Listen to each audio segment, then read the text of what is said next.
नमस्कार, मैं हूं ब्रजेंद्र मिश्रा। आप देख रहे हैं न्यूज ट्रैप ऑनलाइन।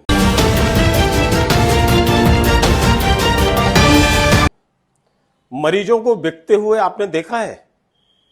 आपका जवाब हो सकता है नहीं, लेकिन हम आपको बताएंगे कि मरीज बिकते हैं और कैसे बिकते हैं और कौन बेचता है।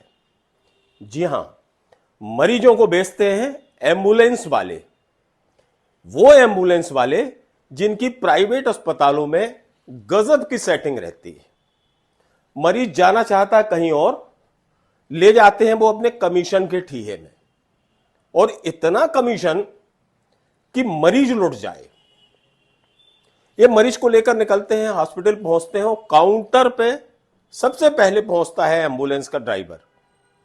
मरीज बाद में एंटर होता है, इनको पहले लिफाफा उस काउंटर से मिल जाता है। और मैक्सिमम जितने प्राइवेट हॉस्पिटल हैं, ऐसे ही एम्बुलेंस चालकों की मेहरबानी से चल रहे हैं। लुट रहा है तो मरीज। लाशों के बीच भी इन एम्बुलेंस वालों को कमीशन चाहिए। और इसका ताजा घटनाक्रम हम आपको बता दें, जबलपुर के सिहोरा के नजदीक जो ग्राम नुंजी में दुर्घटना हुई, बहुत दर्दनाक थी। लाशें पड़ी हुई थी। देखिए, लाशों के ढेर लगे, चीख पुकार मची है। किसी का बेटा खत्म हो गया, किसी की पत्नी खत्म हो गई, किसी की बहन खत्म हो गई, किसी की मां खत्म हो गई। एक हाईवा की टक्कर में ऑटो चपट गया। उस ऑटो में जितने भी लोग बैठे थे, मजदूर बैठे थे, 7 लोगों की मौत हो जाती है।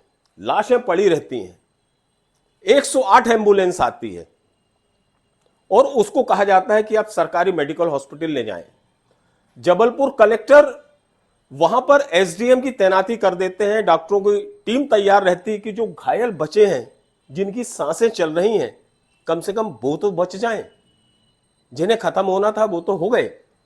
देखिए साहब, दुर्भाग्य कि 108 एम्बुलेंस के चालक, जिसमें 3 टेक्नीशियन स्टाफ भी था, ये मेडिकल हॉस्पिटल न जाके एक प्राइवेट हॉस्पिटल में ले जाते हैं घायलों को।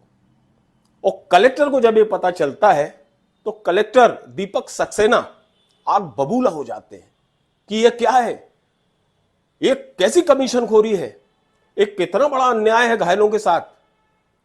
प्राइवेट हॉस्पिटल में आप ले जाएंगे, वहां क्या गारंटी है कि इलाज अच्छा होगा और वो ठीक हो जाएगा मरीज। आग बबूला हो जाते हैं कलेक्टर, और गुस्से में इन एम्बुलेंस ड्राइवरों की, एम्बुलेंस वालों की औकात तक बता देते हैं। सुनिए कलेक्टर दीपक सक्सेना क्या बोल रहे हैं।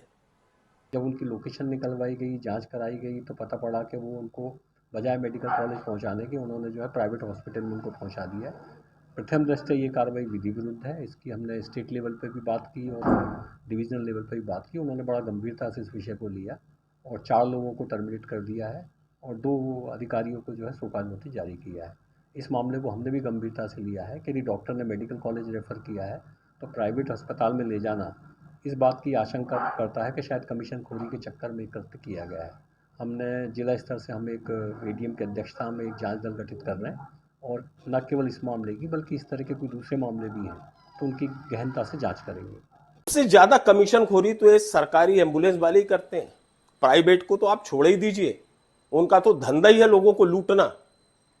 ये मरीजों को पकड़ पकड़ कर, दांत का मरीज है, हड्डी का मरीज है, हार्ट का मरीज है, उसको ऐसी जगह ले जाएंगे जहां उसका इलाज नहीं है। और इनको तो मरीज की जान से मतलब नहीं है, इनको तो मतलब है कि कौन सा प्राइवेट अस्पताल वाला कितना ज्यादा कमीशन दे रहा। जैसा मरीज वैसा कमीशन। और तो और इनकी कमीशन की जो सूची है, वो कुल बिलिंग में से भी कमीशन मांगते हैं बहुत से एम्बुलेंस ड्राइवर, एम्बुलेंस चालक, कि साहब मरीज जितने दिन भर्ती रहा उसका जो बिल बना उसका 20% हमें आप दीजिए। वो ये अस्पताल वाले देते हैं। कितना बड़ा दुर्भाग्य है। ये खुल्लम खुल्ला लूट अकेले जबलपुर में नहीं, पूरे मध्य प्रदेश में नहीं, पूरे हिंदुस्तान में ये काम चल रहा है। और सरकार और सरकारी तंत्र चुपचाप बैठा हुआ है। कभी घटनाक्रम होते हैं तो पकड़ में ये आ जाते हैं, एक्शन हो जाता है और उसके बाद ज्यों का त्यों जहां की तहां कहानी रहती है। सवाल यह है कि जिन अस्पतालों ने इन एम्बुलेंस वालों को पाल के रखा है, अब उनके खिलाफ क्या एक्शन होता है। ये क्यों ले जाते हैं एम्बुलेंस वाले एक संबंधित खास अस्पताल में? इस पर मॉनिटरिंग क्यों नहीं होती? सरकारी तंत्र और सरकार इस पर निगरानी क्यों नहीं करता? जीपीएस सिस्टम लगे हुए हैं एम्बुलेंस में, ट्रैक क्यों नहीं किया जाता है कि ये कहां जा रहे हैं? सरकारी एम्बुलेंस तो सरकारी हॉस्पिटल में ले जाने के लिए होती है, प्राइवेट हॉस्पिटल में कैसे खड़ी मिल जाती है वह एम्बुलेंस? क्या करता है स्वास्थ्य महकमा, क्या करते हैं सीएमएचओ, क्या करते हैं सिविल सर्जन, क्या करते हैं स्वास्थ्य विभाग के सचिव? कोई कुछ नहीं करता। खुल्लम लूट, पूरी आजादी दी हुई है इन एम्बुलेंस वालों से। लोगों को बिल्कुल नहीं बताते कि हम कहां ले जा रहे हैं। तो मेरा आग्रह यह है कि जो भी मरीज के परिजन हैं वो बहुत ध्यान से सुने कि आप जब भी अपने मरीज को ले जाने के लिए एम्बुलेंस बुलाते हैं या एम्बुलेंस में ले जाते हैं तो पहले आप कंफर्म कर दें कि आपको किस हॉस्पिटल में जाना है और उस हॉस्पिटल में ही उस एम्बुलेंस को लेकर जाएं। और यदि वो एम्बुलेंस वाला किसी दूसरे अस्पताल में ले जाने की कोशिश करे या आपके दिमाग को वॉश करने की कोशिश करे तो उसकी इमीडिएट कंप्लेंट वहां के नजदीकी पुलिस स्टेशन में या फिर कलेक्टर ऑफिस में या फिर वहां के सीएमएचओ ऑफिस में या स्वास्थ्य विभाग में तत्काल करें। और जिस अस्पताल में आप ले जाना चाहते हैं मरीज को, वहां फोन करके जरूर बताएं कि हम खुद मरीज को लेकर आ रहे हैं। ऐसे में होगा ये कि वो अस्पताल वाले इनको कमीशन देना बंद करेंगे और यदि उसके बाद भी वो प्राइवेट अस्पताल वाले कमीशन देते हैं तो उसकी भी शिकायत होना चाहिए ताकि उस अस्पताल के खिलाफ एक्शन होना चाहिए। सच्चाई तो यह है कि ये जितने प्राइवेट अस्पताल चल रहे हैं ये इन एम्बुलेंस की ही मेहरबानी से चल रहे हैं। ये मरीज को लाते हैं, कमीशन देते हैं और कई गुना ज्यादा पैसा उस मरीज से वसूलते हैं। इसकी देखरेख कौन करेगा? कौन क्रमबद्ध करेगा कि किस मरीज पर कितना खर्च होना चाहिए, एक्चुअल खर्चा क्या है अस्पताल का? लेकिन नहीं साहब, सब सो रहे हैं, पूरा तंत्र सो रहा है। तो जागरूक आपको खुद होना पड़ेगा और इन एम्बुलेंस वालों से जो मरीजों को बेचते हैं, जैसा मरीज वैसा पैसा, जितना तगड़ा मरीज उतना ज्यादा कमीशन, ये चल रहा है। तो ऐसे में होना ये चाहिए कि ये जो एम्बुलेंस वाले हैं इन पर कड़ा एक्शन होना चाहिए।